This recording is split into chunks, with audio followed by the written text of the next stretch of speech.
Hello, friend. It's time to restart. Now, Psalm 139 is one of my favorite chapters in the entire Bible. And in the last two verses, David writes, "Search me, O God, and know my heart.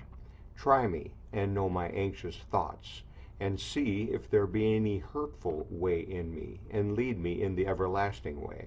Now, these petitions are straightforward enough, but they're problematic because when we ask God to search us, to know our hearts, and to try our thoughts, the question quickly becomes just what is it that He's going to find?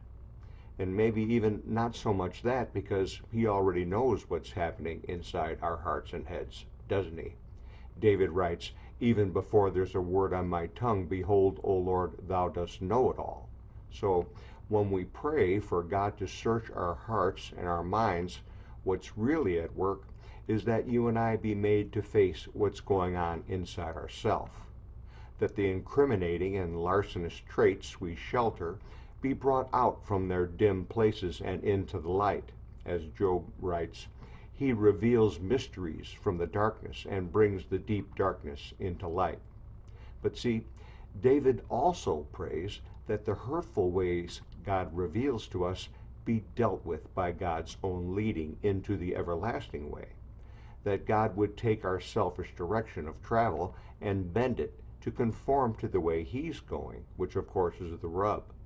That once He makes us aware of our nasty and perilous inclination, that we must then turn to follow His leading, to set aside our bankrupt ideas of successful living and demonstrate through our obedience that we belong to Him, that we, as Paul instructs, should deny ungodliness and worldly desire, and to live soberly, righteously, and godly. Jesus said, "Blessed is that servant whom his master finds doing so when he comes." Search me, O God, and know my heart. Try me and know my anxious thoughts, and see if there be any hurtful way in me, and lead me in the everlasting way. That's my word of instruction from Restart Church. Thanks so much for tuning in, and may the Lord bless you as you go.